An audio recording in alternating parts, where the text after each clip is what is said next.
Assalamualaikum warahmatullahi wabarakatuh. Perkenalkan, nama saya Aziza Puspita Rahayu dengan NIM 23031741187. Di video kali ini, saya akan menjelaskan tentang teori moral dengan dosen pengampu Ibu Ika Kurniasari, SPD, MPD.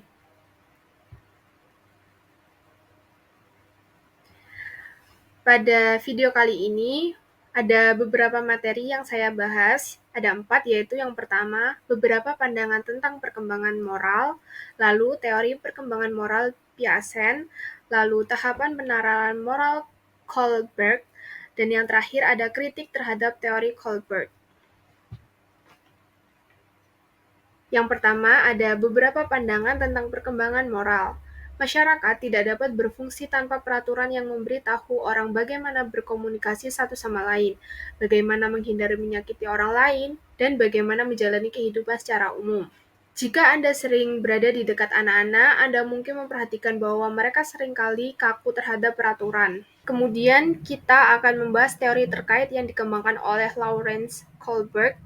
Piaget mengusulkan bahwa ada hubungan antara tahap perkembangan kognitif dan kemampuan berpikir tentang masalah moral. Kohlberg percaya bahwa pengembangan struktur logis yang diusulkan oleh Piaget diperlukan, meskipun tidak cukup efisien untuk kemajuan dalam bidang penilaian dan penerapan moral. Yang kedua ada teori perkembangan moral Piaget. Teori perkembangan Piaget mencakup teori tentang perkembangan penerapan moral, tentang kemampuan anak dalam bernalar, tentang situasi sosial. Perkembangan moral berkembang dalam tahap-tahap yang dapat diprediksi. Tahap perkembangan pribadi dan moral Piaget seiring dengan perkembangan manusia, kemampuan kognitifnya, pemahaman mereka terhadap masalah moral juga menjadi lebih canggih.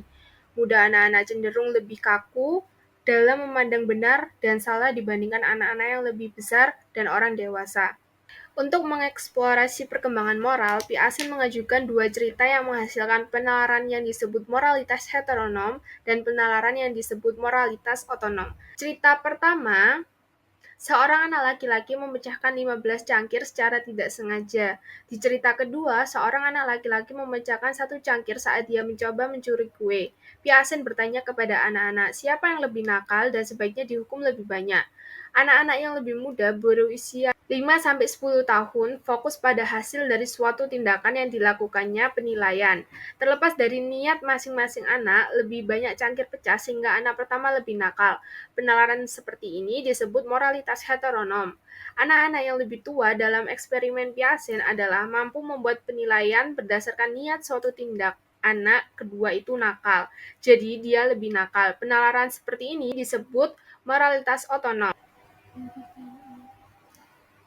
Berikutnya ada ciri-ciri moralitas heteronom dan otonom menurut Piaget. Yang pertama, ada aturan yang tidak fleksibel dibuat oleh pihak berwenang, yaitu seperti polisi, orang tua, atau guru. Pada tahap moralitas heteronom, anak-anak memahami aturan sebagai sesuatu yang dibuat oleh otoritas seperti polisi, orang tua, dan guru. Aturan ini dianggap permanen, tidak dapat diubah, dan harus dipatuhi tanpa pengecualian. Anak-anak belum mengembangkan pemahaman bahwa aturan dapat dinegosiasi atau diubah berdasarkan situasi atau kesepakatan bersama. Lalu yang kedua, egosentrisme di masa kanak-kanak. Anak-anak pada tahap ini cenderung egosentris, artinya mereka belum mampu melihat dari perspektif orang lain. Mereka percaya bahwa semua orang memandang aturan dan dunia dengan cara yang sama seperti mereka. Anak-anak menganggap bahwa pandangan mereka adalah satu-satunya pandangan yang benar dan berlaku untuk semua orang. Lalu yang ketiga, derajat hukum harus bergantung pada seberapa buruk akibat dari tindakan seseorang. Dalam moralitas heteronom, anak-anak percaya bahwa hukuman harus sebanding dengan akibat yang ditimbulkan oleh tindakan tersebut.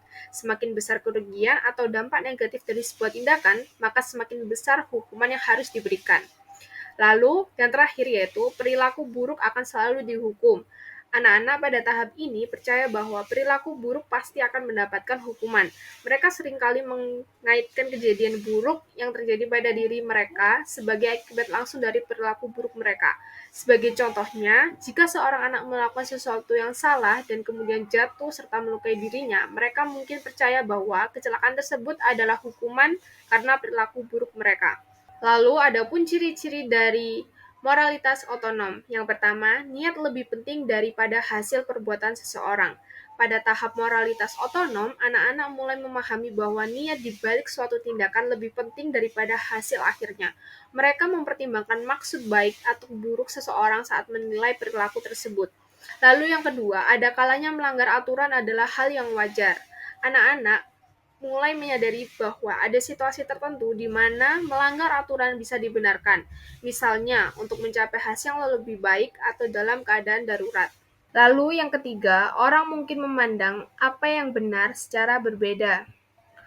Pada tahap ini, anak-anak memahami bahwa konsep tentang apa yang benar dan salah bisa berbeda antara satu orang dengan orang lain. Moralitas menjadi lebih subjektif dan tergantung pada konteks. Lalu yang keempat, tingkat hukuman harus bergantung pada niat dan tingkat perilaku buruk. Selain akibat, niat di balik tindakan juga dipertimbangkan. Hukuman harus disesuaikan dengan seberapa buruk niat dan perilaku seseorang. Lalu yang terakhir, hasil buruk yang terjadi secara kebetulan tidak dipandang sebagai hukuman atas perilaku buruk. Pada tahap moralitas otonom, anak-anak mulai memahami bahwa kejadian buruk yang terjadi secara kebetulan bukanlah bentuk hukuman atas perilaku buruk mereka. Mereka mulai membedakan antara kebetulan dan sebab akibat yang sebenarnya. Lalu ada moralitas heteronom. Tahap pertama ini juga disebut tahap realisme moral atau moralitas pembatasan. Heteronom berarti tunduk pada aturan yang diberlakukan oleh orang lain. Selama periode ini, anak-anak secara konsisten dihadapkan pada orang tua dan orang dewasa lainnya yang memberitahu mereka apa yang harus dilakukan dan apa yang tidak boleh dilakukan. Pelanggaran aturan diyakini akan mendatangkan hukuman otomatis. Lalu yang kedua, ada moralitas otonom. Tahap kedua ini disebut juga moralitas kerjasama. Hal ini muncul ketika dunia sosial anak berkembang hingga mencakup lebih banyak teman sebaya. Melalui interaksi dan kerjasama dengan anak-anak lain, gagasan anak tentang aturan dan moralitas mulai berubah. Aturan sekarang adalah apa yang kita buat. Hukuman atas pelanggaran tidak lagi bersifat otomatis, tetapi harus dilaksanakan dengan mempertimbangkan niat pelanggar dan segala keadaan yang meringankan. Lalu, materi yang ketiga yaitu tahapan penalaran moral Colbert. Teori tahapan moral Colbert merupakan elaborasi dan penyempurnaan dari teori Piaget. Seperti Piaget, Colbert mempelajari bagaimana anak-anak bernalar tentang aturan yang mengatur perilaku mereka dalam situasi tertentu. Colbert tidak mempelajari permainan anak-anak, melainkan menyelidiki respon mereka terhadap serangkaian situasi terstruktur atau dilema moral. Sebagai contoh, dari dilema moral yaitu terkenal dari dilema moral yang digunakan oleh Colbert adalah dilema Haynes, di mana seseorang harus memutuskan apakah mencuri obat yang mahal untuk menyelamatkan nyawa istrinya yang sekarat adalah tindakan yang benar. Menurut Lawrence Colbert, ia berteori bahwa orang yang berkembang melalui 3 tingkatan saat mereka mengembangkan kemampuan penalaran moral. Nah, di slide sebelumnya, menurut Lawrence Colbert, ia berteori bahwa orang berkembang melalui 3 tingkatan. Apa aja sih 3 tingkatan itu? Yang pertama ada tingkat prakonvensional, yang kedua tingkat konvensional, dan yang ketiga tingkat pasca konvensional. Pada tingkatan pertama yaitu ada tahap 1, orientasi kepatuhan dan hukuman. Pada tahap ini, anak-anak mematuhi aturan untuk menghindari hukuman. Penalaran moral didasarkan pada konsekuensi fisik dari tindakan. Tahap kedua, orientasi instrumental relativis. Anak-anak pada tahap ini mulai memahami bahwa tindakan yang benar adalah yang memenuhi kebutuhan kepribadian mereka. Lalu tingkatan kedua yaitu konvensional. Tahap 3, orientasi anak yang baik. Pada tahap ini, individu berusaha untuk memenuhi harapan sosial dan peran yang diharapkan dari mereka. Penalaran moral didasarkan pada bagaimana tindakan mereka dipandang oleh orang lain.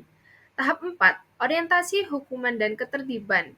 Individu mulai mematuhi aturan dan hukuman untuk menjaga ketertiban sosial. Mereka memahami pentingnya otoritas dan aturan dalam masyarakat. Dan yang terakhir yaitu Tingkatan pasca konvensional. Tahap 5.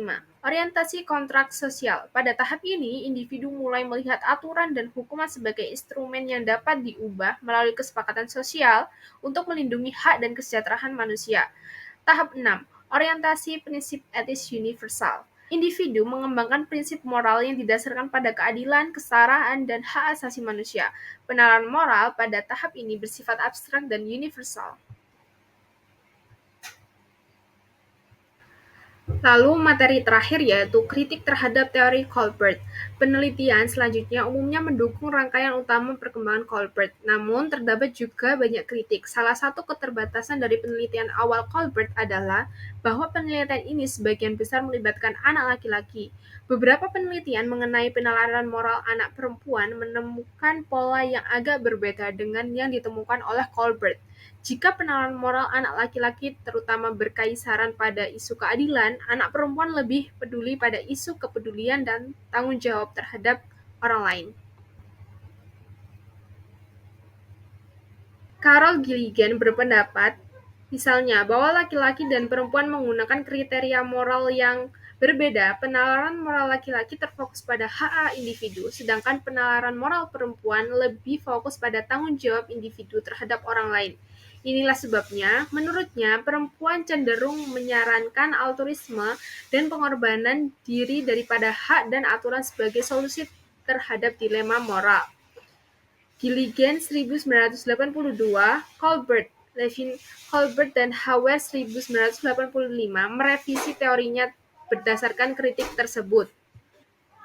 Namun, sebagian besar penelitian gagal menemukan perbedaan kematangan moral antara laki-laki dan perempuan. Juga tidak ada bukti yang meyakinkan kesimpulan bahwa perempuan lebih peduli, kooperatif, atau suka membantu dibandingkan laki-laki. Kritik lain terhadap karya Piaget dan Colbert adalah bahwa laki-laki kecil sering kali dapat berpikir tentang situasi moral dengan cara lebih canggih daripada yang disarankan oleh teori tahapan. Misalnya, meskipun anak-anak kecil sering menganggap konsekuensi lebih penting daripada niat ketika mengevaluasi perilaku dalam kondisi tertentu, anak-anak berusia 3-4 tahun menggunakan niat untuk menilai perilaku orang lain. Selain itu, anak usia 6 hingga 10 tahun pada tahap moralitas heteronom telah terbukti mampu membedakan antara peraturan yang dibuat dan ditegakkan oleh orang tua dan peraturan yang berada di bawah yurisdiksi pribadi atau teman sebaya. Keterbatasan yang paling penting dari teori Colbert adalah bahwa teori ini berkaitan dengan penalaran moral dibandingkan dengan perilaku aktual. Selain itu, konteks dilema moral juga penting. Misalnya, penelitian yang dilakukan oleh Einarsson 1998 menemukan bahwa remaja menggunakan tingkat penalaran moral yang jauh lebih rendah ketika dilema moral melibatkan selebriti dibandingkan ketika mereka melibatkan karakter yang dibuat-buat. Demikian pula, hubungan antara penalaran moral anak-anak dan perilaku moral mereka mungkin tidak jelas. Sekian dari presentasi saya. Terima kasih. Saya harap video ini dapat berguna.